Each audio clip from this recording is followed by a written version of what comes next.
Mes amis, bien le bonjour. On va parler aujourd'hui d'un accident qui est arrivé en mai 2016, l'Egyptair 804. C'est une histoire un petit peu particulière parce que c'est une affaire qui va garder son mystère. On connaît un certain nombre d'éléments, il y a des certitudes dans cette affaire, mais le puzzle complet, personne n'a jamais réussi à le remonter. Et personne ne le remontera probablement jamais parce que, au moment où je suis en train de vous en parler, il n'y a plus aucune autorité qui enquête sur cet accident extrêmement tragique. Les dossiers se sont refermés, les questions, elles, resteront ouvertes pour toujours. Je vous raconte un petit peu ce qu'on sait de cette histoire. Nous sommes le 18 mai 2016 et on a un appareil, un avion de type Airbus A320 appartenant à la compagnie Égyptaire qui décolle de Paris-Charles de Gaulle pour aller au Caire. Il décolle en fin de journée, on est à peu près 20h30. Il y a 66 personnes à bord, 56 passagers, 10 membres d'équipage. Équipage peut-être un peu trop nombreux, diront certains, mais en réalité, il y avait 7 membres d'équipage, plus 3 air marshals, des agents de sécurité. Rappelez-vous, en ces temps-là, les choses étaient un petit peu délicates pour l'aérien. Quelques mois auparavant, Metrojet, appartenant à une compagnie russe, avait explosé au-dessus du Sinaï. Au Sinaï, il y avait l'intervention d'un certain nombre de terroristes de Daesh qui avaient souvent des accrochages avec les autorités locales. Donc la menace était bien réelle et bien concrète, ce qui justifie effectivement 3 Marshalls pour 56 passagers. L'appareil décolle donc et il s'enfonce vers le sud-est. On est après minuit, on est grosso modo sur les coups de minuit 30. Le vol jusqu'à ce moment-là se passe bien ou à peu près bien. En fait, si vous voulez, durant le vol, un passager est tombé malade. Il s'est évanoui, n'allait pas très bien. L'équipage a été informé, donc les pilotes ont été informés. Et puis, ils se sont posés à un moment donné la question s'il ne fallait pas se dérouter, s'il ne fallait pas aller poser, pas au Caire plutôt, mais aller poser en Grèce ou bien en Albanie pour lui permettre d'être évacué vers un hôpital. Donc ils étaient en train d'évaluer la situation, mais semble-t-il le consensus à ce stade était de continuer jusqu'au Caire en Égypte. Quelque chose d'assez particulier va se passer. Nous sommes au-dessus de la Méditerranée. L'appareil est en train de voler au niveau 370, en pleine nuit. À ce moment, le contrôleur aérien à Athènes, qui est un contrôleur régional, qui a une zone de juridiction, voit l'appareil arriver au bout de sa zone de juridiction. Et généralement, ces contrôleurs ne parlent pas beaucoup.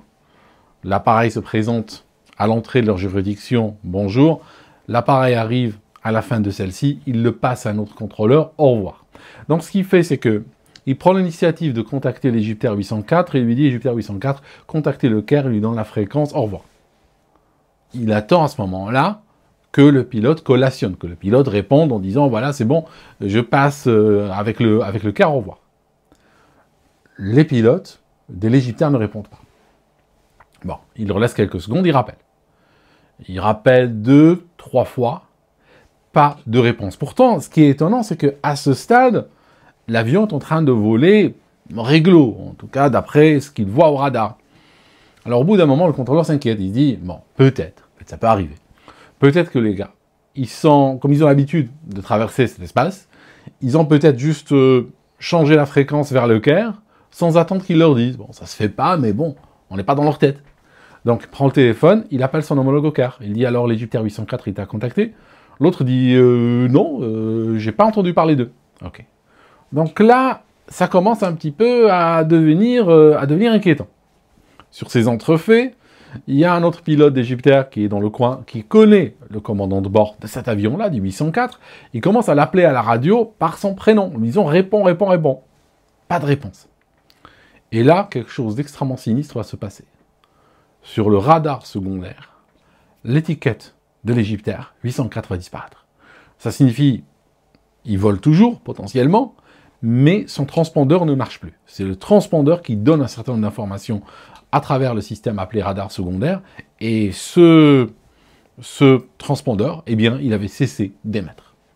Sur le radar primaire, on voit toujours l'avion voler. Parce que le radar primaire n'a pas besoin, lui, de la collaboration de l'avion.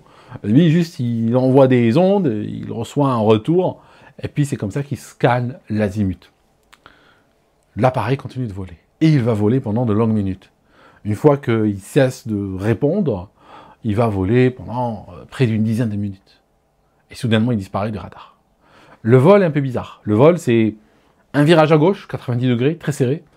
Et après, des révolutions, ou des virages à droite, une sorte de spirale vers la droite, comme ça, qui se continue pendant un très long moment, avant qu'il ne disparaisse. Clairement, ils doivent appeler les autorités, ils doivent appeler les militaires pour leur dire, écoutez, on pense avoir perdu un avion. Les recherches vont se déclencher, et on va effectivement découvrir des traces d'huile et des objets flottants au-dessus de la mer. Et puis une enquête internationale va commencer. L'enquête, elle va être diligentée par le bureau enquête accident égyptien, qui va demander l'aide du BEA français. Là où il y a un Airbus qui est impliqué dans un accident ou un incident, on demande toujours l'intervention du BEA français. C'est eux qui s'y connaissent le mieux au monde sur les Airbus. Sans eux, c'est très très difficile de faire une enquête sur un Airbus.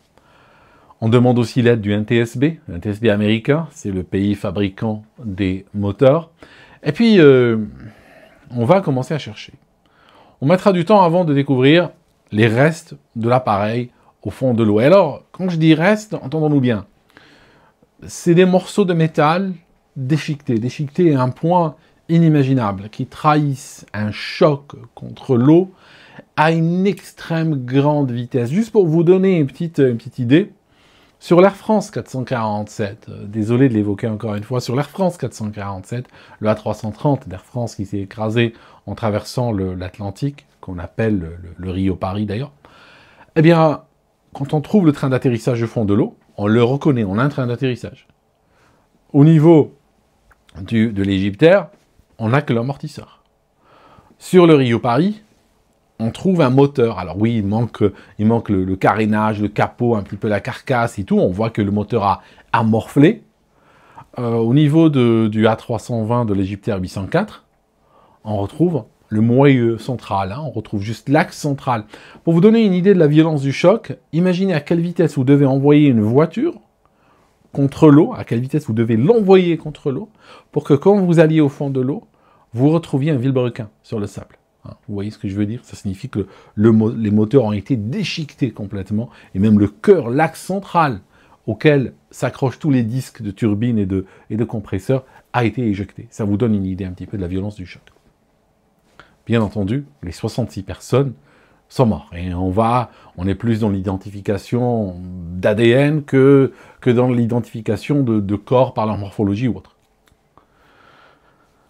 Pendant quelques semaines, l'enquête va donc se dérouler sous la direction des Égyptiens et soudainement quelque chose va arriver. Il faut savoir une chose, que c'est pas une critique envers l'Égypte ou les autorités égyptiennes, mais il y a quelque chose qu'on constate assez régulièrement quand il y a un accident aérien et que ça tombe sous l'autorité de l'Égypte. C'est que, quelque part, ils ont envie de dévier les responsabilités. Ils n'ont pas envie qu'on dise que c'est leur équipage, que c'est leur maintenance, que c'est leur compagnie aérienne. Ils n'ont pas envie de tout ça. Ils ont envie que ce soit un facteur externe. C'est ce qu'on a l'impression, c'est l'impression qu'ils donnent. Je ne dis pas que c'est leur intention, mais c'est l'impression qu'on a. On a l'impression qu'ils veulent toujours que ce soit un facteur externe qui est intervenu, qui a fait chuter cet avion, causé ce désastre, et puis qu'eux, ils s'en lavent complètement les mains, que ce n'est pas de leur faute. Donc, assez rapidement, la partie égyptienne va déclarer, de manière unilatérale, sans vraiment apporter de preuves, qu'il y a une charge explosive qui a été placée dans cet appareil. Or, l'avis de tous les experts, ceci ne colle pas. Parce que les cas d'avions qui ont subi effectivement des explosions criminelles en vol, ça existe. Mais généralement, ils ne volent pas pendant 11 minutes et demie après l'explosion. Généralement, la signature, si vous voulez, la signature de l'accident est complètement différente. En plus, les Égyptiens vont dire, on a trouvé des traces de TNT, on les a trouvées sur un certain nombre d'éléments qui ont été remontés, qu'on a analysés. Or, ceci est quand même à prendre avec des pincettes. Pourquoi? Parce que, imaginons qu'il y avait du TNT. Le problème, c'est que les pièces qui sont dans l'eau, eh bien, sont nettoyés par l'eau de toute trace de TNT au bout de 48 heures au maximum. Or, il n'y a aucune pièce qui a été remontée au bout de 48 heures. C'est des pièces, certaines ont été remontées au bout de plusieurs semaines. Donc, comment ils ont pu détecter du TNT sur des pièces qui étaient dans l'eau salée pendant des semaines? Mystère et boule de gomme. Toujours est-il que le résultat est le suivant. C'est que normalement, ce genre d'accident, l'enquête, se déroule sous l'égide de l'annexe 13 de l'OACI. Ça signifie c'est une enquête technique. Elle n'est pas là pour déterminer qui est responsable, qui est fautif, qui va en prison, qui paye qui. C'est juste pour déterminer la séquence des événements et essayer de sortir avec des leçons, des recommandations pour l'industrie. Or, en disant qu'ils ont des raisons de soupçonner la présence d'explosifs à bord, que va-t-il se passer? Eh bien, l'enquête, cette fois-ci, n'est plus une enquête technique, mais devient une enquête criminelle, et c'est le parquet du Caire qui s'en saisit. Donc là, fini la collaboration internationale, fini la transparence, le partage d'informations. Cette fois-ci, on est en train d'enquêter sur un acte terroriste. À ce moment-là, les relations entre le NTSB et la partie égyptienne sont coupées, voire même réduites à leur simple expression. Ils continuent à travailler, mais il n'y a plus vraiment de collaboration qui tienne. Et pendant des années, de longues années, eh bien, l'histoire va tomber dans le silence. Elle va tomber dans une sorte d'oubli, pas nécessairement pour les proches des victimes, mais en tout cas, dans l'opinion publique, cet appareil et cet accident disparaissent complètement. Il faut attendre l'année dernière, 2024. Il y a eu un rapport énorme qui est pondu. On va vers les 700 pages. Il y a une partie très grasse qui vient des Égyptiens. C'est une partie qui raconte beaucoup de choses. On lit, on apprend, les gens sont très prolixes dans l'ineffable, ils parlent. Mais en réalité, on ne sort pas plus avancé. Là-dedans, ils ont collé le rapport, une sorte de, j'ai presque envie de dire un contre-rapport, même si ce n'est pas le mot propre. En général, quand une autorité s'occupe de l'accident et va publier un rapport, ceux qui ont collaboré ont le droit d'apporter leurs observations. Donc, ça sera apporté comme une annexe au rapport. Et ce que va faire le BEA, même si en réalité, ça se lit comme un contre-rapport. Et en fait, ce rapport du BEA, il va faire un très bon travail. Bien entendu, il va faire un excellent travail. On voit véritablement un travail de recherche, il y a un travail scientifique, oui, c'est vrai. Mais est-ce qu'ils répondent à la question? Est-ce qu'ils répondent vraiment pourquoi cet avion s'est écrasé? Eh bien, eux-mêmes sont un petit peu perdus. Alors, c'est pas qu'ils sont perdus, c'est qu'il n'y a pas assez d'éléments pour pouvoir décider ce qui s'est passé. Alors, je vous raconte. Le NTSB va, le BEA plutôt, le BA français, va utiliser ce qu'on appelle le CVR et le DFTR. Ça signifie les boîtes noires de l'Airbus. Alors, les boîtes noires de l'Airbus, il faut savoir une chose, que comme c'est très souvent le cas, quand il y a un incendie à bord, surtout de ce niveau-là, parce qu'il y a eu un incendie, ça personne ne discute, c'est que les boîtes noires, à un moment donné, cessent d'enregistrer. C'est qu'à un moment donné, les fils, si tu veux, les fils, les connecteurs, tout ça, bah, ils sont détruits, et puis les boîtes noires ne reçoivent plus de données, puis l'histoire s'arrête. Pour les boîtes noires. Mais l'histoire continue pour l'avion, jusqu'à l'impact. Alors, dans le cas de l'Égyptaire, les 7 dernières minutes du vol ne sont pas enregistrées. Personne ne sait ce qui s'est passé, si ce n'est, on sait que l'avion a fini au sol, enfin, contre la mer, à grande vitesse. On sait qu'il a tournoyé un petit peu en l'air, n'importe comment, mais les détails, on ne les saura jamais. Ils n'ont pas été enregistrés. En tout cas, ce que va découvrir le BEA, c'est la chose suivante. C'est que on est sur le point de transfert, on s'approche du point de transfert entre la juridiction grecque et la juridiction égyptienne. On est au niveau 370. On a les deux pilotes qui sont dans le cockpit, commandant de bord assis à gauche, il demande une couverture à une hôtesse de l'air. Parce qu'il a froid, hein, très souvent les cockpits des avions, il y a beaucoup d'air qui circule et ça peut devenir froid, donc surtout quand on ne bouge pas, donc il demande une couverture, on lui rapporte une couverture. À sa droite, il y a le copilote. Les deux hommes discutent, l'hôtesse de l'air se joint à eux. Et en fait, on a dit à une époque, on a suggéré que quelqu'un fumait. les médias ont suggéré cela. Il n'y a pas de preuve que quelqu'un fumait. C'est-à-dire que peut-être quelqu'un a fumé dans le cockpit, mais il ne l'a pas verbalisé. Il n'a pas dit « je vais allumer une cigarette ». Il a peut-être juste pris son Zippo, il a allumé une clope et puis c'est tout. D'ailleurs, les pilotes ont de tout temps fumé dans les avions. Jusqu'à maintenant, on me rapporte des fois des cas de commandants de bord qui posent les pieds sur le tableau de bord et puis qui prennent une clope et qui regardent l'horizon. Je veux dire, ça existe jusqu'à maintenant. Ce n'est pas censé déclencher un incendie dans le cockpit. Si c'était le cas, on aurait des accidents tous les jours. Maintenant, revenons à notre histoire.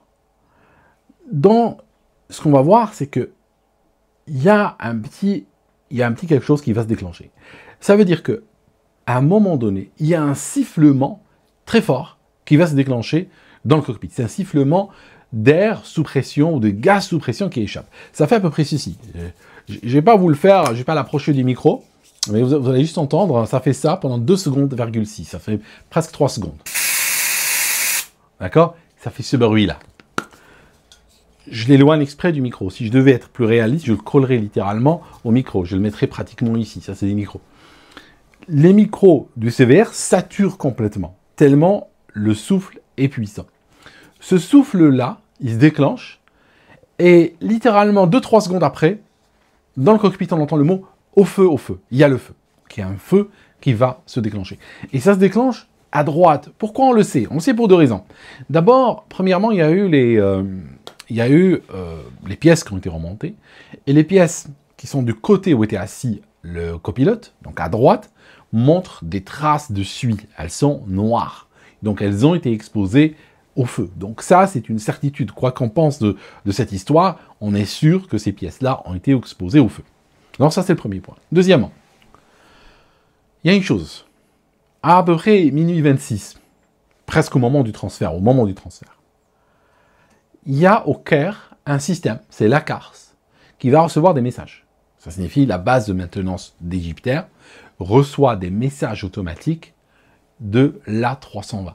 C'est une manière pour eux de savoir, de se préparer à la maintenance. Ça signifie si un appareil, il y a un truc qui déconne, entre guillemets, qui tombe en panne ou autre, il y a un message automatique en format court qui est envoyé à la base de maintenance. Comme ça, ils savent que cet avion, il faudra l'attendre, il faudra préparer telle pièce.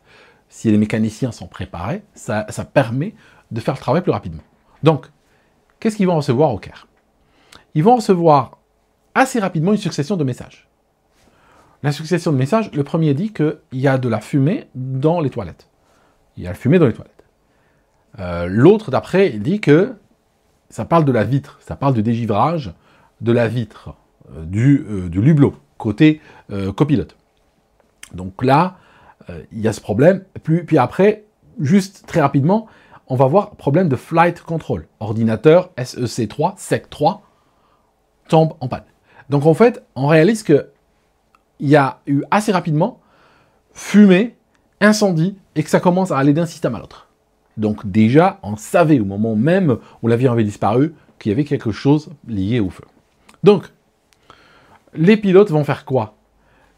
On essaye de deviner ce qu'ils ont fait. On ne sait pas ce qu'ils ont fait. Il n'y a pas de caméra, mais on essaie de deviner ce qu'ils ont fait. Donc, il y a une alarme qui va se déclencher dans la cabine. Ça signifie, je ne parle pas d'une alarme dans le cockpit, il y a eu des alarmes dans le cockpit, comme par exemple la charge de cavalerie quand le pilote automatique a laissé tomber, mais il y a eu aussi une alarme dans la cabine. Pourquoi? Parce que le système qui détecte l'incendie dans les toilettes, eh bien, il a détecté une alarme. Il a commencé à envoyer une alarme dans la cabine. Donc ça signifie, à ce moment-là, tous ceux qui dormaient ou autres étaient éveillés et tout le monde était au courant qu'il y avait un gros problème.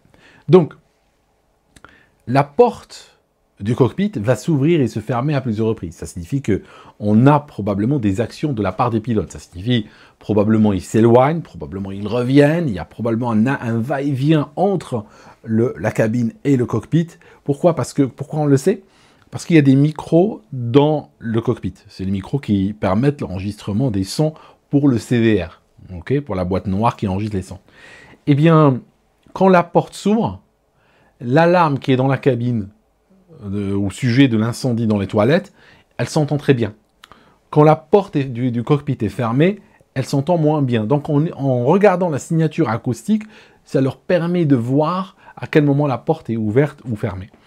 Il n'y a pas de bruit d'utilisation d'un extincteur. Il y a des extincteurs à halo dans le cockpit, mais il n'y a pas, en tout cas sur la partie qui a été enregistrée, il n'y a pas de bruit particulier lié à un extincteur qui se décharge. En tout cas, toujours est-il que les tests ont montré que si on cherche à éteindre un incendie extrêmement chaud, alimenté par de l'oxygène pur, on va y arriver bientôt, avec du halon, on risque d'avoir des réactions chimiques qui déclenchent des gaz. Alors les gaz, c'est du HF, hein, H c'est hydrogène, F c'est fluor, HCl, c'est aussi un gaz, et puis HBr. C'est des oxydes, c'est pas des oxydes, c'est quand ils se mélangent, c'est HCl par exemple, c'est un gaz, quand il va se mélanger avec l'humidité, hein, par exemple des poumons quand on l'inspire, quand on va l'inhaler, il va donner de l'acide chlorhydrique. Alors c'est ça, ils attendent juste de l'eau. Quand ils prennent de l'eau, eh bien très rapidement, ils vont se transformer en acide correspondant. Et donc ça, c'est des acides extrêmement dangereux, en particulier le HF par exemple. Donc, c'est des véritables saloperies. Et c'est assez dingue qu'on donnait, en tout cas en ces temps-là, des extincteurs à halon dans un contexte où si on les utilisait, ben, on pouvait se faire tuer par les émissions de ces résultantes de l'action contre l'incendie. Autre chose. On réalise un truc assez rapidement, que dans le cockpit, il n'y a rien qui puisse s'enflammer de cette manière, d'une manière aussi rapide, aussi brutale. Il n'y a pas de circuit de carburant qui passe dans le cockpit, il n'y a pas de circuit d'huile qui passe dedans, il n'y a pas de circuit à très forte tension, il n'y a rien qui puisse prendre feu. Mais alors comment le feu a eu lieu?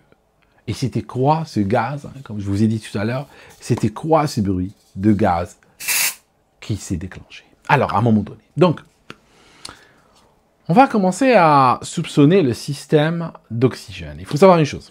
Quand on regarde dans les avions, il y a 2 systèmes d'oxygène. Enfin, même 3 en réalité. Il y a le système pour les passagers. Ça, c'est des cartouches qui sont au-dessus des têtes des passagers. Et quand le masque tombe, ils l'émettent et ça génère de l'oxygène. Ça, c'est une réaction chimique qui génère de l'oxygène. C'est pas de l'oxygène qui est stocké. Il y a un deuxième système. Souvent, dans certains avions, on peut trouver de l'oxygène portable. Ça signifie une bouteille d'oxygène médical, littéralement.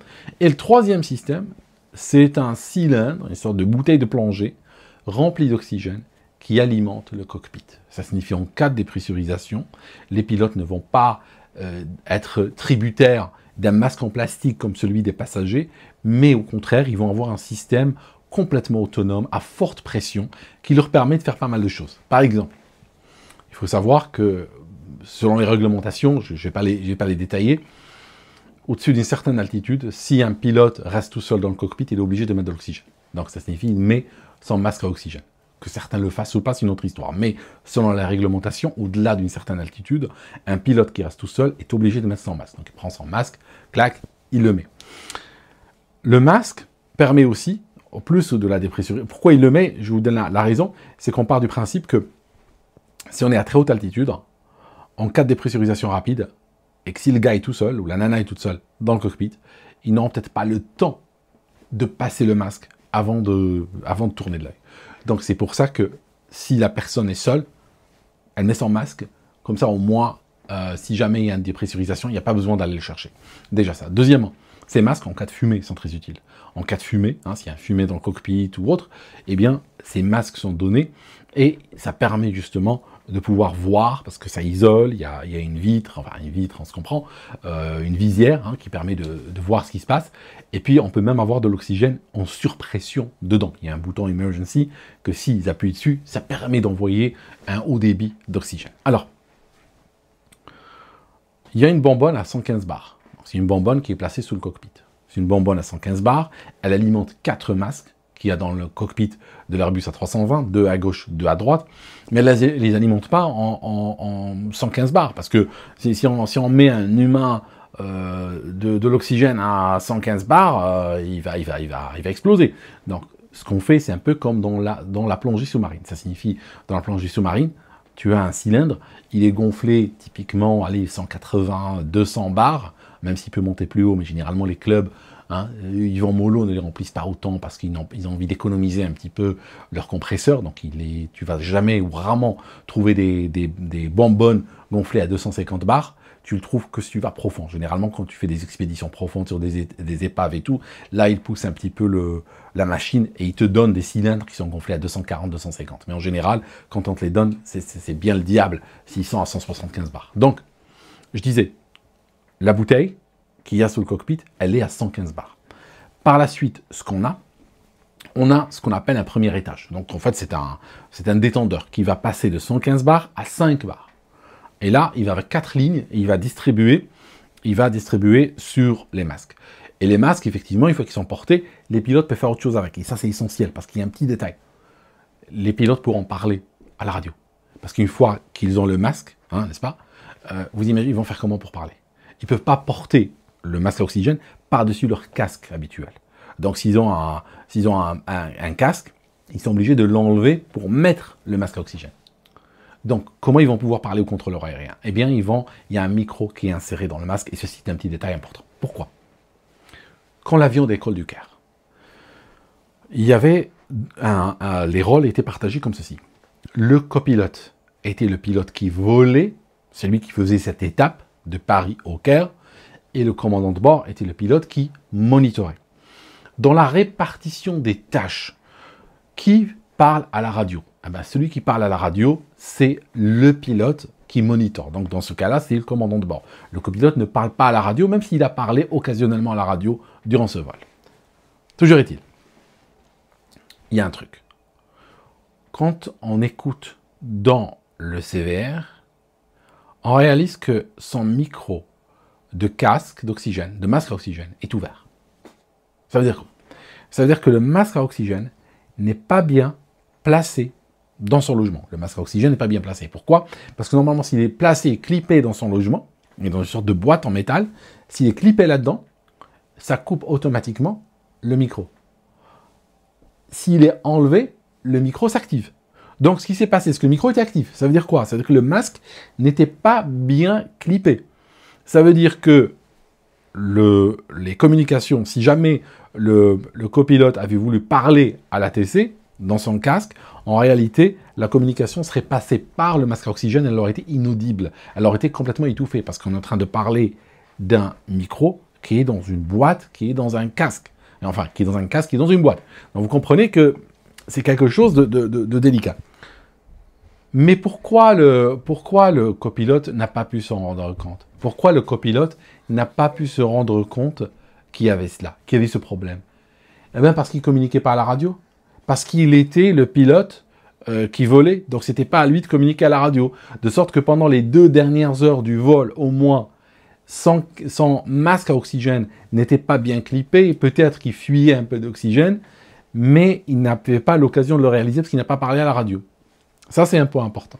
L'autre point, est-ce qu'un masque à oxygène qui est en train, mettons, de leaker, de fuir, parce qu'il n'est pas bien clippé ou autre, et puis il est en train de fuir un peu, est-ce qu'il va saturer d'oxygène le cockpit? La réponse est tout de suite non. La réponse c'est non. Ce n'est pas possible. Il ne peut pas. Pourquoi? Parce que c'est un volume assez faible qui va sortir. Et de ce volume assez faible qui sort, eh bien, il va venir se mélanger à l'air du cockpit. L'air du cockpit qui est recyclé sans arrêt en grande quantité. Hein, je vous disais, le capitaine avait froid.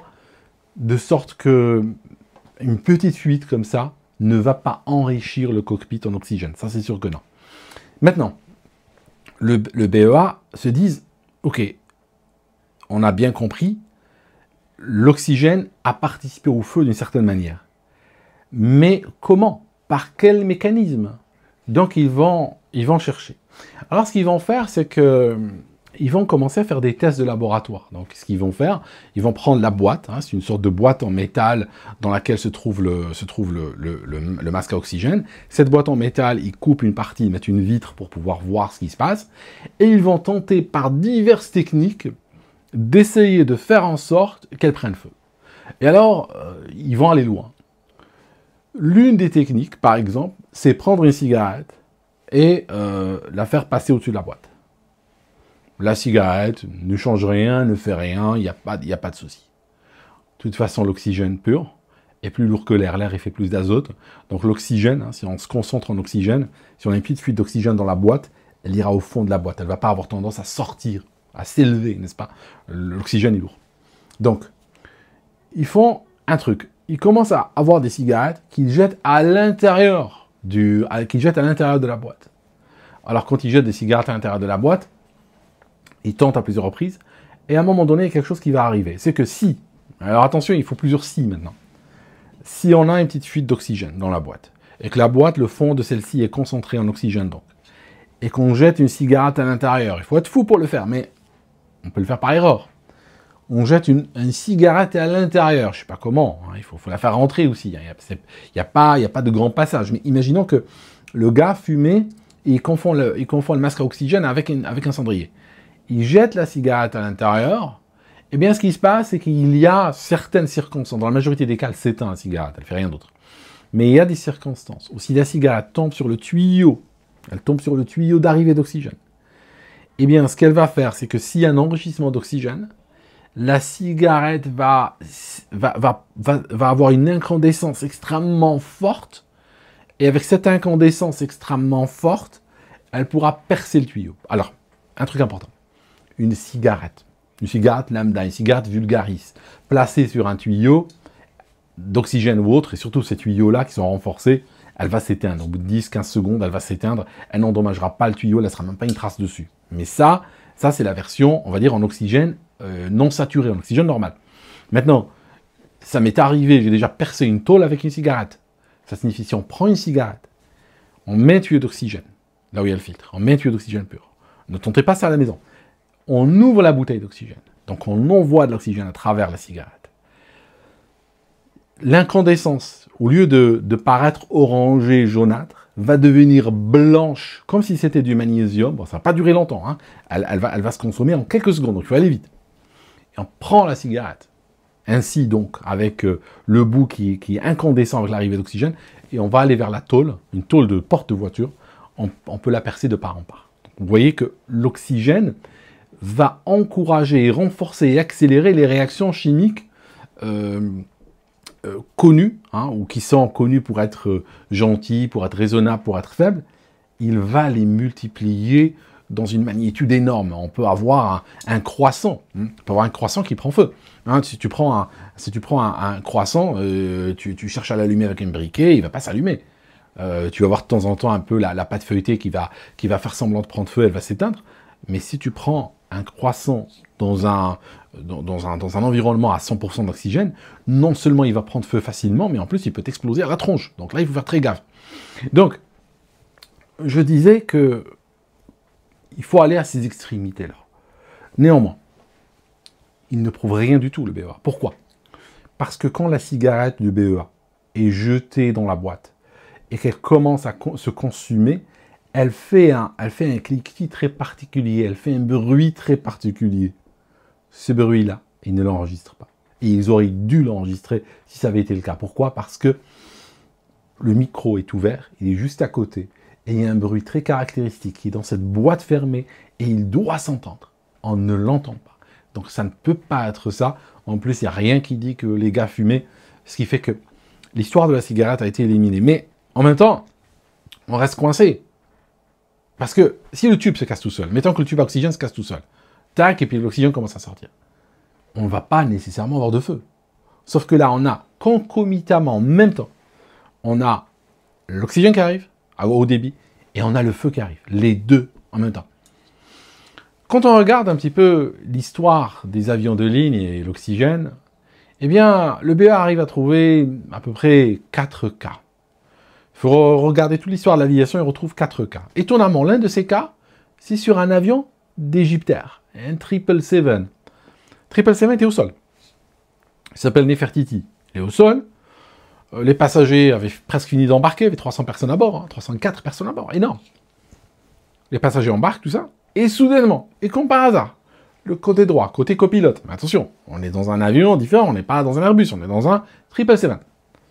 Ça prend feu. Eh bien, les gens commencent à courir, évacuation, certains sont blessés parce qu'ils respirent un petit peu de fumée.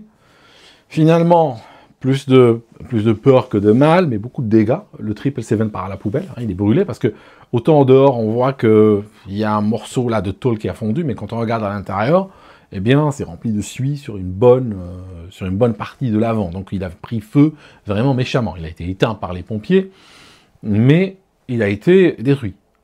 Qu'est-ce qu'on découvre? On découvre que sur ce 777, mais les autres de la flotte, et d'autres d'ailleurs, qui ont été construits à la même époque, il y a un fil électrique qui passe à l'intérieur de cette boîte, où va le masque. Donc, un fil électrique. Ce fil électrique fait une boucle. Cette boucle-là, eh bien, elle peut bouger.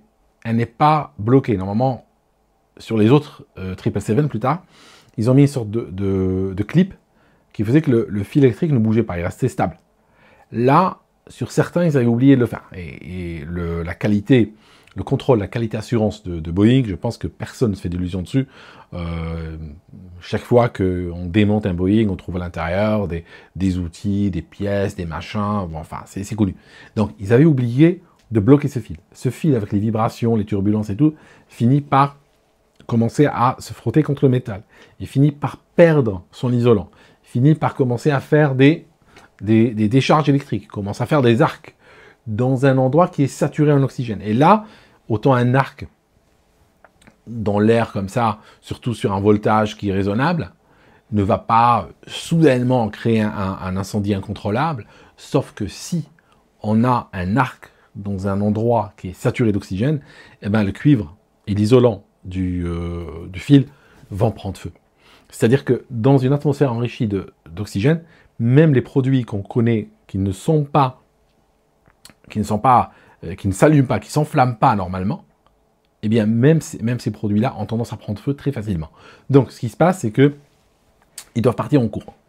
Il y a un autre accident, c'était sur un DHL. Pareil, il y a eu un incendie, c'était au sol également. Il y a eu un autre, un 777, au sol également. Dans le 777 a été démontré que quelqu'un fumait. L'un des gars au sol était en train de fumer, dans le cockpit.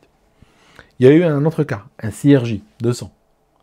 Pareil, incendie lié à des arcs électriques et lié aussi à de l'oxygène. Ça a pris feu également, l'appareil détruit. Donc, quand on regarde, il y a très peu de cas. Dans toute l'histoire d'aviation, on arrive à en prouver 4. 4 cas au sol, on a le 5e en vol. Donc, on en est où là? On est dans quelle histoire? Je vous raconte. Je vais peut-être raconter une histoire de mon enfance, juste une analogie. Quand j'étais enfant, j'allais dans un souk en Algérie. Et dans ce souk, il y avait un gars qui avait une boîte de conserve avec une dizaine de dés. Il avait des dés, il en avait 10, numérotés de 1 à 6 sur chaque face. Et en fait, ce qu'il faisait, c'est qu'il proposait au public de les mélanger, les verser sur une assiette, il faisait le total des faces, et en fonction du total, tu pouvais gagner. Donc, tu donnais de l'argent, et en fonction du total, tu gagnais quelque chose. Donc, certains chiffres te rapportaient un set de cuillères, d'autres un oreiller, une couverture, des vases, tout ça. Mais attention, il y avait un chiffre, le 60, qui permettait de gagner la voiture du gars. Le gars te disait, si tu as 60 comme chiffre, eh bien tu gagnes la voiture et tout son contenu, le fourgon et le contenu. Alors je vous raconte.